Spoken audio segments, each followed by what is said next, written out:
Friends, today new take for academy में आप सभी का स्वागत है। फ्रेंड्स, आज का मेरा टॉपिक है कि हम आप सभी को टैली ERP9 के हिंदी नोट्स पढ़ाने जा रहे हैं। तो वीडियो को लास्ट तक जरूर देखिए, बहुत ही वीडियो इंटरेस्टिंग होने वाला है, क्योंकि आप इसमें ERP की सेल परचेज सभी जानकारी आपको मिलेगी। टैली ERP9 की ये हिंदी नोट्स हैं। अगर आपको प्रैक्टिस के लिए इंग्लिश नोट्स चाहिए तो हम आपके लिए PDF या वीडियो बना देंगे, तो वीडियो को लास्ट तक जरूर देखिए। पहला इसमें है व्हाट इज टैली ERP9 की। टैली ERP9 क्या है? तो tally ERP9 is an accounting software. तो सॉफ्टवेयर क्या है? सॉफ्टवेयर कंप्यूटर का एक ऐसा प्रोग्राम होता है जिसको जिस समय काम के लिए बनाया गया है उस काम को कम से कम समय में और बिना गलती के पूरा कर सके, उसे क्या कहते हैं? सॉफ्टवेयर। जैसे एग्जांपल लेते हैं, कैलकुलेटर हो गया, आपका सॉफ्टवेयर हो गया, ठीक है। अगला है टैली ERP9 सॉफ्टवेयर को अकाउंटिंग के लिए बनाया गया है, ठीक है, ताकि मैनुअली अकाउंटिंग में होने वाली गलती को सुधारा जा सके और कम से कम समय में रिपीट किया जा सके। अगला है व्हाट इज अकाउंटिंग। अकाउंटिंग क्या है? तो लेखा प्लस अंकन।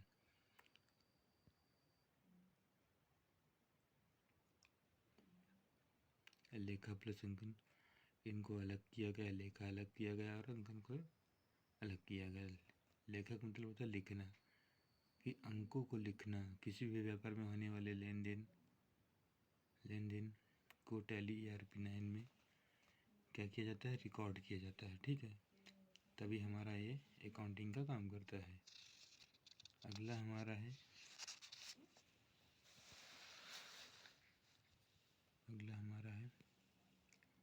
इसमें कि परचेज किसे कहते हैं? तो कितना माल खरीदा। परचेज मतलब खरीदना होता है। और इसमें सेल है, कितना माल बेचा। पेमेंट है, किसको कितना पेमेंट दिया। फिर लिखेंगे रिसिप्ट। ये सारे नोट्स बना लीजिए। आपको जब टैली ERP9 या प्रैक्टिस करेंगे या पढ़ेंगे तो यह आपके बहुत ही काम में आने वाले हैं, ठीक है। अगला है रिसिप्ट, किससे कितना पेमेंट आया हमें। नेक्स्ट है क्रेडिटर, हमसे लोग कितने रुपए मांगते हैं। अगला है ऑडिटर, हम किन लोगों से कितने रुपए मांगे हैं। अगला है प्रॉफिट लॉस, की कितना प्रॉफिट हुआ और कितना लॉस हुआ। अगला हमारा स्टॉक्स, की अपने पास माल का कितना स्टॉक बचा हुआ है, कितना रह गया है सेलेब परचेज करने के लिए, ठीक है। अगला नेक्स्ट है आपका एक्सपेंसिव, कितना खर्च हुए और कितनी इनकम हुई। लास्ट है इनकम, कितनी इनकम हुई। अगला पॉइंट इसमें लिखेंगे हिंदी में कि how to get start learning with Tally ERP9। Step 1, credit company in Tally ERP9 की। हम कोई भी कंपनी कैसे बनाते हैं टैली ERP9 में? तो सबसे पहले कंपनी का नाम, यहाँ पे देखिए कंपनी नेम दिया है, यहाँ पे कंपनी नेम लिखिए। अब आपको कंप्यूटर पे प्रैक्टिकली किसी दिन बता दिया जाएगा। सबसे जब क्रेडिट कोई भी कंपनी बनाना हो तो सबसे पहले कंपनी का नेम, फिर कंपनी एड्रेस, फिर फ़ोन नंबर, मोबाइल नंबर, फिर ईमेल ID, सिटी, स्टार्ट कहाँ पे कंपनी है स्टार्ट हो रही है, पिन कोड, फिर ईयर कौन सा ईयर है, फिर GST। इन नंबर मतलब होता है आइडेंटिफिकेशन नंबर होता है, ID नंबर जिसे बोलते हैं। अगला पूछता है व्हाट इज फाइनेंशियल ईयर, की फाइनेंशियल ईयर कौन कौन से होते हैं? तो इसमें दिया हुआ है English new year, Hindi new वर्ष, उर्दू नया साल। फाइनेंशियल ईयर 1 अप्रैल 2020 से 31 मार्च 2020 तक। 1 जनवरी 31 दिसंबर। क्षेत्र प्लैंक, मुहर्रम, जुल्हिज्जा, 1 अप्रैल 31 मार्च। नेक्स्ट हमारा है व्हाट इज GST। GST क्या है? तो GST एप्लीकेशन फॉर्म 1 जुलाई 2017 को अपने इंडिया में लागू किया गया था। उससे पहले वैट लगता था। GST के पहले वैट लगता था। वैट को बोलते हैं value added tax. Define of GST की जीएसटी को कैसे डिफाइन कर सकते हैं, तो एग्जांपल आपको पूरी तरीके से बता देंगे। जीएसटी किन चीज़ों पर लगता है? माल या सेवा पर लगने वाला टैक्स क्या कहलाता है? जीएसटी कहलाता है। समझ लीजिए एग्जांपल फॉर, जैसे मेरा मोबाइल फ़ोन है, मोबाइल की वैल्यू है 1000 रुपये, उसमें 200 रुपये टैक्स लग गया। तो जो भी हम इसको पूरी परचेज करेंगे तो हमें कितने रुपए देना होगा? तो हमें 200 रुपये टैक्स लगे, 1200 रुपये हो गया। हमें कितने का मोबाइल है? 1000 का। टैक्स कितना? 200 रुपये। ये हमारा हो गया हमारे वस्तु पर लगने वाला टैक्स। इसी को जीएसटी के रूप में माना गया। ठीक है। अगला है टाइप्स ऑफ बिजनेस, कि हमारा बिजनेस कितने टाइप के होते हैं। ओनली 2 टाइप्स बिजनेस होते हैं। पहला है business for purchase sale of good, मतलब जो भी जिसमें प्रॉफिट के लिए माल को खरीदा और बेचा जाता है वो हमारा business for purchase sale of good में आता है। और जिसमें प्रॉफिट के लिए सेवाएं दी जाती हैं वो आता है हमारा बिजनेस फॉर वाइज प्रोवाइडिंग। ठीक है। एग्जाम्पल जैसे business for purchase sale of good के लिए एग्जाम्पल है इलेक्ट्रॉनिक शॉप हो गई, आपका फ्रिज हो गया, ऐसी होगा, मोबाइल होगा, टीवी हो गया, ईटीसी। और बिजनेस फॉर प्रोवाइडिंग जिसमें हम कस्टमर को क्या देते हैं? सेवाएं दी जाती हैं, जैसे मोबाइल हो गया, रिचार्ज हो गया, बस हो गया, flight, car ticket, ETCR। Next हमारा है who are compulsory for GST registration, कि हमें क्यों कंपलसरी रजिस्ट्रेशन कराना होता है। तो अगर 1 साल की सेल टर्नओवर 40 लाख से ज़्यादा है तो हमें परचेज सेल ऑफ गुड, अगर 20 लाख से ज़्यादा है तो less than limit can apply for GST, तो हमें अप्लाई करना होगा जीएसटी रजिस्ट्रेशन के लिए। ठीक है। अगला है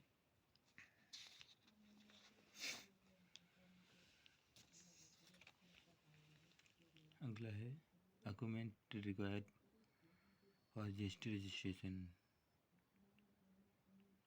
आधार, हमें अगर डॉक्यूमेंट की बात करें तो यहाँ पर हमारा क्या है? डॉक्यूमेंट, यहाँ पे DOCO,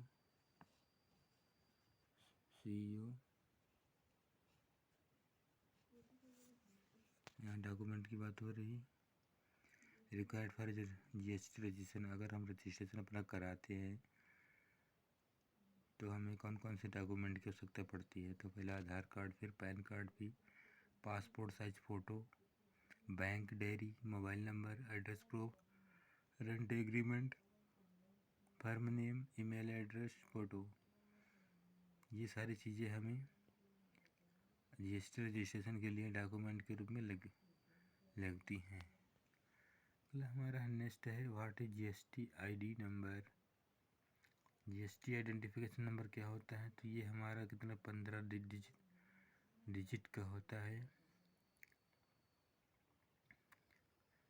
जो पहले नंबर होते हैं हमारा वो न्यूमेरिक पैन कार्ड नंबर होता है, दूसरा बाई डिफ़ॉल्ट नंबर होता है, और जो हमारा तीसरा लास्ट डिजिट होते हैं और रैंडमली नंबर होते हैं। State of code application, GST number जैसे ये हमारा दिया है एग्जाम्पल 0@ABCDE123 4, ये हमारा क्या होगा? GST number. ठीक है।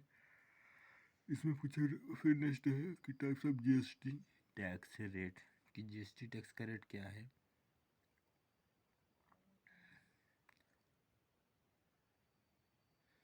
अगर बात करें तो हम खाद बीज एग और मिल्क की, तो इसमें 0% है जीएसटी। अगर शुगर स्पाइस टी की बात करें तो इसमें 5% है। टेलीफोन, स्कूल बैग्स की बात करें तो 18% है। ऐसी सीमेंट लग्जरी आइटम में 28% है। अगर नहीं समझ पाए तो दोबारा बता दीजिए। जो हमारा खाद बीज होता है, जैसे बीज भंडार हो गया, तो उसमें कोई भी हम बीज भंडार से कोई भी गेहूं का बीज खरीदते हैं तो उसमें हमारा जीएसटी कितना होता है? 0% होता है। अगर किसी शॉप से हम मिल्क ले रहे हैं तो उस पर 0% होता है जीएसटी। अगर अंडे खरीद रहे हैं तो उस पर भी जीएसटी 0% होता है। वहीं अगर किसी शॉप से हम चीनी खरीद रहे हैं और स्पाइस मसाले खरीद रहे हैं और चाय खरीद रहे हैं तो वहाँ पर हमारा टैक्स जो लगेगा जीएसटी 0.5%। अगर हम किसी टेलीफोन, स्कूल बैग खरीद रहे हैं तो वहाँ पर हमारा जीएसटी रेट 18% लगेगा। अगर एसी, सीमेंट, लग्जरी आइटम खरीद रहे हैं वहाँ पर हमारा जीएसटी 28% लगेगा। ठीक है। अगला हमारा है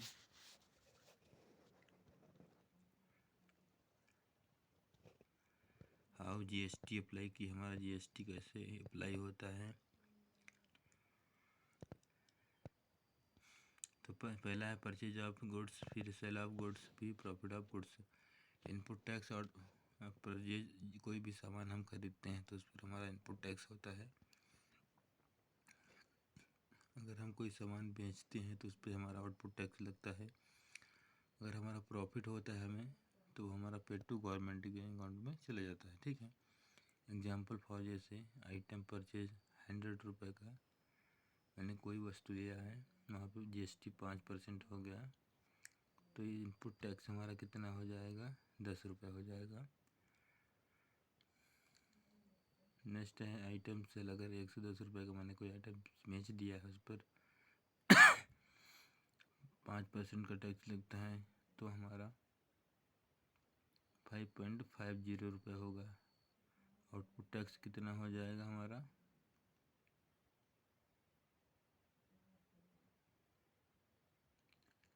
5.50 आउटपुट टैक्स। आइटम नेक्स्ट है आइटम प्रॉफिट 10% है तो इस पर भी 5% लगता है तो 50 पैसा आपका पेड टू गवर्नमेंट में चला जाएगा। नोट करके लिखेंगे इसमें। कस्टमर से हमने 5.50 टैक्स लिया जिसमें 5 टैक्स आइटम परचेज करते वक्त ही कर दिया, जो बाकी का 50 पैसे टैक्स पेड करना है। ठीक है। अगला है how GST apply in invoice 9 S GST C GST. State tax, control tax. एक ही स्टेट से माल खरीदा, एक ही स्टेट में माल बेच दिया, टैक्स रेट का 50% से 50%। ठीक है। आईजीएसटी की बात करें तो इंटर स्टेट टैक्स, अन्य स्टेट में माल खरीदा गया और अन्य स्टेट में माल बेचा गया। टैक्स रेट का 100%। मोबाइल वैल्यू जैसे हमारा है 1000, उसमें जीएसटी कितना लग गया? 12%। टोटल हमारा कितना हो गया? 1120 रुपये। यहाँ पे देखिए मोबाइल वैल्यू स्टेट, एस होता है स्टेट गुड सर्विस टैक्स, सी होता है सेंट्रल गुड सर्विस टैक्स। जैसे हम कोई फ्लिपकार्ट से मंगाते हैं कोई भी सामान तो वहाँ इन दोनों का रेट दिया होता है इनवॉइस में। एस जीएसटी और सी जीएसटी। एस होता है स्टेट गुड सर्विस टैक्स और सी होता है सेंट्रल गुड सर्विस टैक्स। दोनों को ऐड करके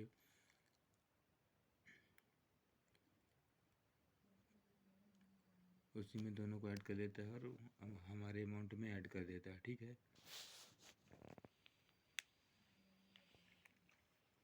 अगला है हमारा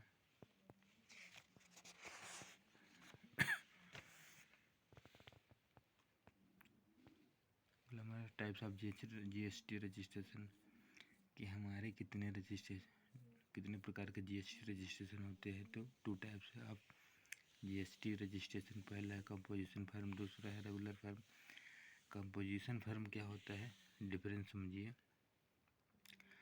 कंपोजिशन फर्म 1 साल का टर्नओवर अगर 1.5 करोड़ से ज़्यादा, करोड़ से कम है। अगर रेगुलर फर्म है तो 1 साल का टर्नओवर 1.5 करोड़ से ज़्यादा होगा। अगर हमारा 1 साल का टर्नओवर 1.5 करोड़ से कम है तो क्या होगा, वो कंपोजिशन फर्म होगा। अगर 1 साल का टर्नओवर 1.5 करोड़ से ज़्यादा है तो हमारा रेगुलर फर्म में आ जाएगा। ठीक है। कंपोजिशन फर्म क्या होता है? 1 साल का टर्नओवर 1.5 करोड़ से कम है फिर भी रेगुलर में रजिस्ट्रेशन हो सकता है। रेगुलर फर्म क्या होता है कि 1 साल का टर्नओवर 1.5 करोड़ से कम है फिर भी रेगुलर में रजिस्ट्रेशन हो सकता है। अगर फर्म कंपोजिशन में है और सेल 1.5 करोड़ से ऊपर चली गई है तो कंपोजिशन फर्म को रेगुलर करवाना अनिवार्य हो जाता है। ऑप्शनल ये रजिस्ट्रेशन हो जाता है उसका।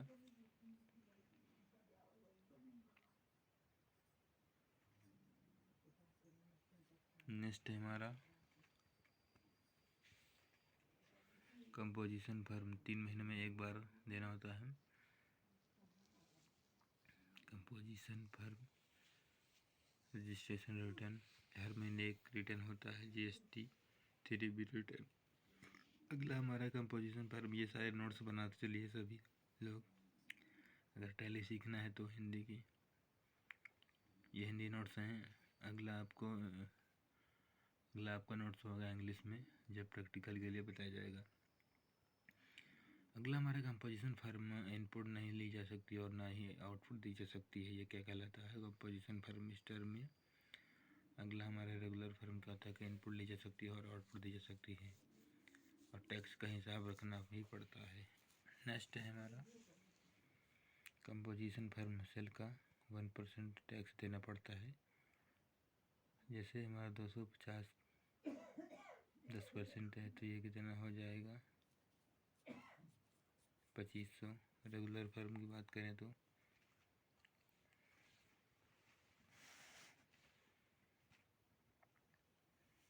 रेगुलर फर्म टैक्स लिएबिलिटी बनती है तो करना है, करना नहीं।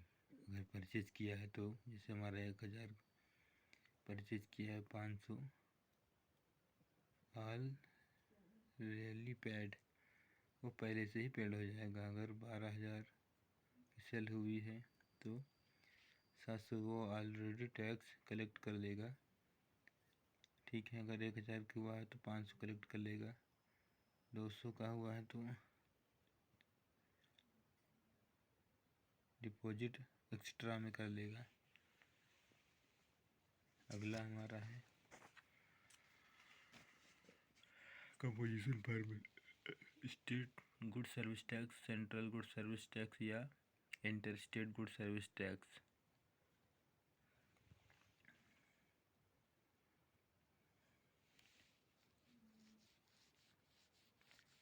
जैसे हमारा स्टेट में 1000 है और सेंट्रल में 200 है और इंटर स्टेट में कितना 1200 है, तो रेगुलर फर्म में क्या हो जाएगा, रेगुलर वैल्यू में आपको बदल जाएगा 1000, GST में 200 चला जाएगा।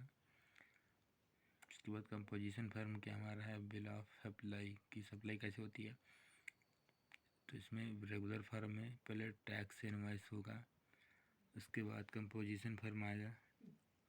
अकाउंटिंग मेंटेन करना आसान है और 3 महीने में केवल एक ही रिटर्न लगाना पड़ता है। फिर आपका है रेगुलर फर्म, कोई फर्म इनपुट लेने के लिए विथ GST बिल मांगे तो दिया जा सकता है। नेक्स्ट हमारा है composition firm,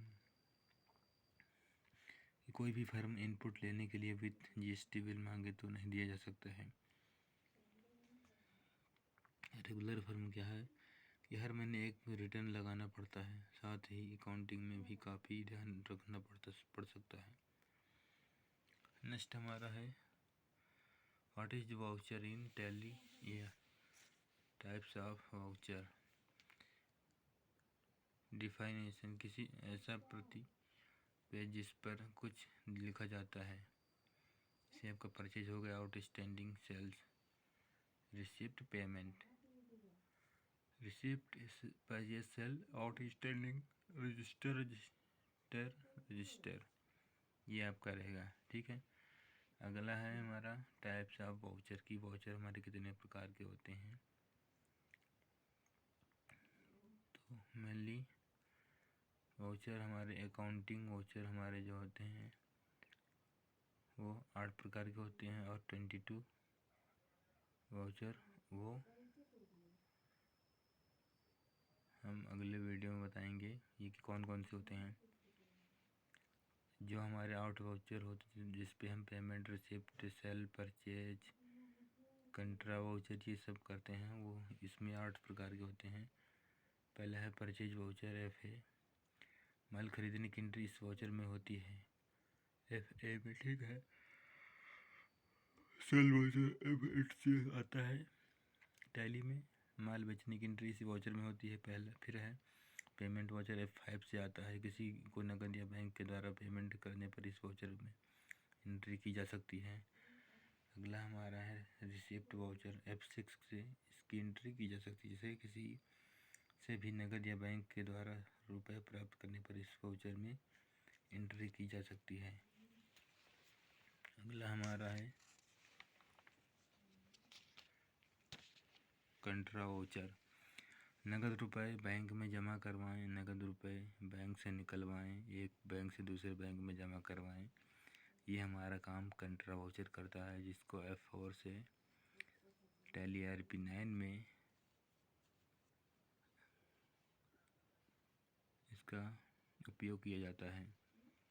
journal voucher F7 से आता है। ठीक है। किसी भी दूसरे वाउचर की एंट्री और किसी भी तरह की एंट्री की जा सकती है। ये किस पे F7 पे जर्नल वाउचर आता है।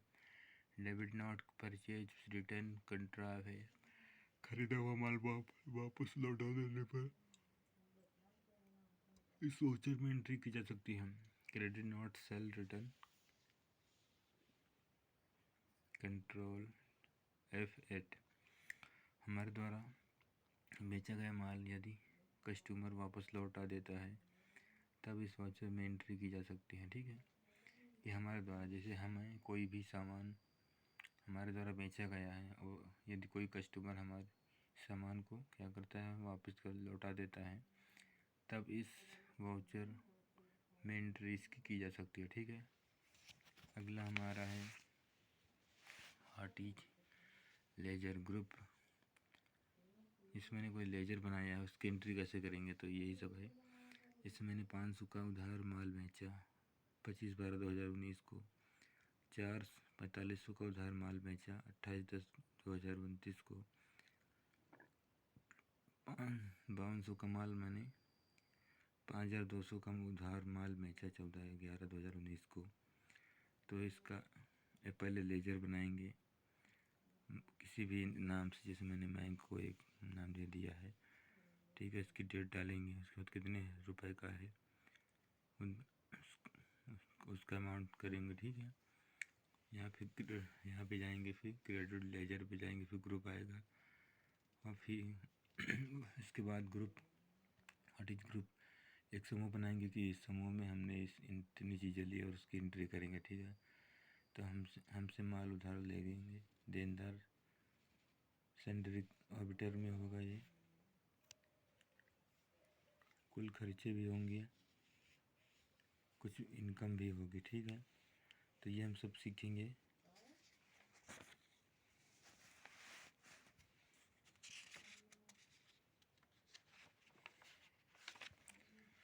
अगला हमारा है types of purchasing in Tally, कि टैली में कैसे हम परचेज करते हैं। तो ये सब, पहला परचेज एग्जाम्पल पे क्लिक करें, बनाएंगे इसका ledger. Without tax item purchase firm self state. Next हमारा purchase GST with tax item 5%, 12%, 18%, 28% ये हो सकता है GST। Purchase form self state GST CGST ये दोनों होंगी। फिर है हमारा purchase inter state exempt without tax return, इसमें आएगा अदर स्टेट। ठीक है। फिर आएगा purchase GST with tax item 5%, 12%, 18%, 28% GST। Purchase firm other state IGST 28%। Purchase entry ledger entry group identification stock item unit of measurement month wise purchase report daily wise purchase report period wise purchase report party wise purchase report item wise purchase report purchase ledger wise purchase report. अब आपका है types of sale in Tally कि Tally में sale कैसे होती है। तो cell example क्या बनाएंगे, लेजर बनाएंगे without tag term sold in self state. Sale GST with tax, किसमें कितना टैक्स है वो आपका 5%, 12%, 18% और 28% भी हो सकता है। Sold in self state. Sale IGST में क्या होगा कि with tax item 5, 10, 12, 18, 20, 28। Sale in other state से हो सकता है ये। सेल इंटर स्टेट एग्जाम्ड क्या होता है, विदाउट टैक्स, इसमें कोई भी टैक्स नहीं होता है। सॉलिड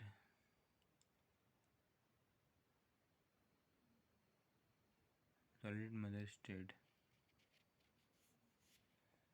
इसमें नोट करके लिखेंगे कि उसी माल को बेच सकते हैं जो हमने खरीदा ही नहीं, उसे बेच भी नहीं सकते, नया आइटम बनाने की ज़रूरत नहीं है।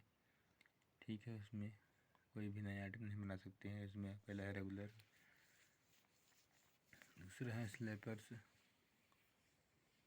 फिर आएगा purchase sale, purchase payment receipt payment. इसमें आएगा कि डेबिट नोट से कर रहे हैं, क्रेडिट नोट से कर रहे हैं, या क्रेडिट नोट या debit note. What is debit note? 2 types के होते हैं। डेबिट नोट 2 टाइप्स के होते हैं। तो पहला परचेज रिटर्न, खरीदा हुआ माल वापस लौटा सकते हैं, इस पर इसकी एंट्री होगी। ठीक है, डेबिट नोट में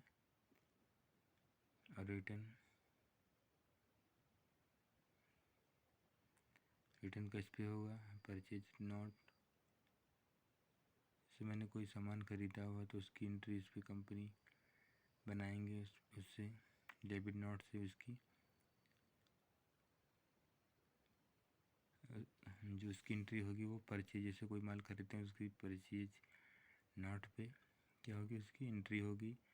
अगर कोई माल वापस लौटा रहे हैं रिटर्न तो उसकी डेबिट नोट पर एंट्री करेंगे। ठीक है, तो यहाँ पे हमेशा मैंने कोई कंपनी बना लिया है 10,000 रुपये की। ठीक है, तो मैंने जैसे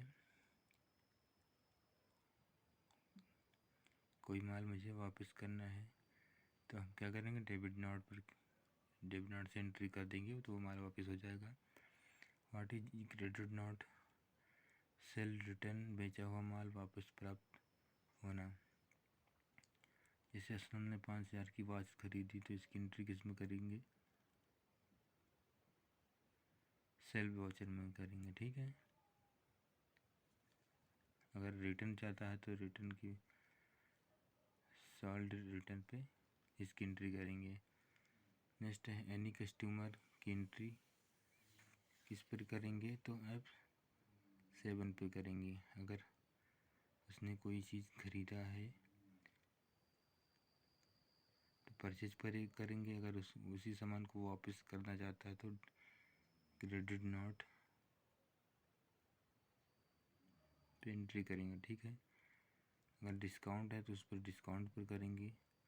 ये सारा आपको प्रैक्टिकली टैली स्टार्ट होगा तो आपको बता दिया जाएगा। आप परेशान मत हो सभी स्टूडेंट, सारे नोट्स ये बना लीजिए, ऐसे नोट्स कहीं पर नहीं मिलेंगे आपको हिंदी के।